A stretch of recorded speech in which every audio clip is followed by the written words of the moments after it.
I'm leaving X. There's no good discussions to be had here. I have loved connecting with all of you on Twitter, and then Don Lemon's departure from X and his broader fall from media prominence sparked a wave of reactions, notably from Joe Rogan and Megyn Kelly, who dissected his career with a blend of sharp critique and biting humor.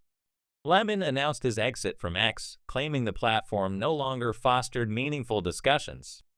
He reflected on his years on Twitter and later X, suggesting he valued the connections made but felt it was time to move on. His reasoning hinged on a perceived intolerance for criticism on the platform, where, as he put it, the online game judges people for who they are without the buffer of producers or teleprompters. Lemon's statement implied that the raw, unfiltered nature of online discourse exposed flaws directly, leaving no room to hide behind polished media personas. Yet his departure and the broader arc of his career became a lightning rod for commentary, particularly from Rogan and Kelly, who saw his exit not as a noble retreat, but as a symptom of deeper professional and cultural missteps. Rogan and Kelly didn't just critique Lemon. They dismantled the persona he'd built over years at CNN, painting him as a figure who thrived on manufactured outrage rather than substance. Their commentary wasn't a light jab, but a thorough takedown, exposing what they saw as Lemon's disconnect from the audience he claimed to represent. Rogan, with his unfiltered style, approached Lemon's career with a mix of disbelief and amusement, questioning how someone so seemingly out of touch could have held a primetime slot for so long. Kelly, meanwhile, brought a surgical precision, laying out Lemon's flaws with a calm, evidence-based approach that left little room for rebuttal. Together, they framed Lemon's fall as less a cancellation and more a long-overdue reckoning for a media figure who, in their view, prioritized image over integrity. Lemon's announcement on X, where he declared he was back, bigger, bolder, freer, was met with skepticism. Rogan found the claim laughable, mocking the idea that the public was clamoring for Lemon's return. To him, Lemon's attempt at a comeback was like a washed-up musician trying to relaunch a solo career after being dropped by the band, desperate and doomed to fail. Kelly, on the other hand, didn't bother with mockery as much as dissection. She pointed to Lemon's history of on-air missteps and controversies, suggesting his exit from CNN and now X was the natural outcome of a career built on shaky foundations. Both saw Lemon's rebranding efforts, new podcasts, social media posts dripping with self-assured rhetoric as futile attempts to reclaim relevance in a media landscape that had moved on. Rogan's critique centered on Lemon's role as a product of a flawed media system. To him, Lemon wasn't just an individual who faltered. He was a symbol of everything wrong with legacy media. Rogan argued that Lemon didn't just report news, but actively stirred controversy, presenting himself as a voice of reason while fueling division.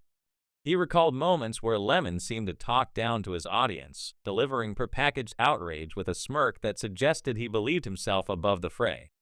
Rogan found this particularly galling, given his own platform's emphasis on raw, unscripted conversation. He described Lemon as someone who treated journalism like a performance, reading from a script of moral superiority while failing to engage with the real world. Rogan pointed to a specific street interview where Lemon sparred with a passerby who dismissed mainstream news sources, including Lemon's own. The man's rejection of outlets like Axios, Business Insider, and ABC News, coupled with his assertion that the common man no longer trusted them, left Lemon visibly rattled. To Rogan, this moment encapsulated Lemon's disconnect. He couldn't handle a direct challenge from an ordinary person, revealing his reliance on the protective bubble of studio lights and teleprompters. Kelly's analysis was less visceral but equally damning. She traced Lemon's career arc from a once-respected journalist to what she called a puppet chasing viral moments over substance. She argued that Lemon had traded credibility for applause, swapping hard-hitting reporting for sound bites designed to trend on social media. Kelly highlighted specific instances where Lemon's on-air behavior, particularly his interactions with female co-hosts, betrayed an ego unable to handle shared spotlight. She referenced allegations that Lemon had clashed with Caitlin Collins, reportedly frustrated when she interrupted him during a broadcast. Kelly framed this as part of a pattern. Lemon's discomfort with equality, especially when it meant sharing space with women, revealed a deeper arrogance. She didn't need to embellish. The incidents spoke for themselves, painting Lemon as someone who thrived in a solo anchor role but struggled when forced to collaborate. Both Rogan and Kelly zeroed in on Lemon's smugness, a trait they saw as central to his downfall. Rogan described Lemon's on-air persona as a mix of confidence and cluelessness, like a captain crashing a ship and blaming the ocean. He recalled moments where Lemon delivered takes with such conviction that they bordered on absurdity, yet carried himself as if he were unveiling profound truths. Kelly echoed this, comparing Lemon to someone who just discovered a self-help book and decided they were a philosopher. She pointed to clips where Lemon's expressions, raised eyebrows, knowing smirks, suggested he believed he was schooling his audience, even when his arguments lacked depth. To her, this wasn't just arrogance, but a deliberate choice to prioritize image over substance, a fatal flaw in an era where audiences demand authenticity. The concept of the woke mind virus, as Rogan put it, came up as a lens to understand Lemon's approach. He argued that Lemon's focus on identity politics, race, gender, and other markers often overshadowed discussions of skill or integrity. Rogan saw this as part of a broader cultural shift, one that Lemon not only embraced but weaponized, using it to position himself as a moral authority. Yet this strategy backfired.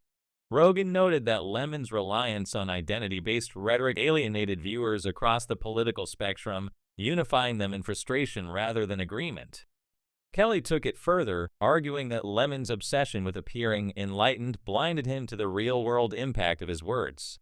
She cited his comments about shaming unvaccinated people or dismissing certain groups as ignorant, suggesting these weren't just missteps but reflections of a worldview that placed him above his audience. Lemon's exit from CNN wasn't a quiet fade but a loud, awkward stumble, and both Rogan and Kelly reveled in its messiness. Rogan saw it as the media finally waking up to Lemon's irrelevance, like a network clearing out clutter. He didn't mince words, describing Lemon as a cartoon version of a journalist, flashy, loud, but ultimately hollow. Kelly, meanwhile, framed the departure as a case study in what happens when media prioritizes image over substance. She noted the silence from the industry, no grand defenses, no outcry, just a quiet reshuffling as if Lemon's exit was a minor administrative task.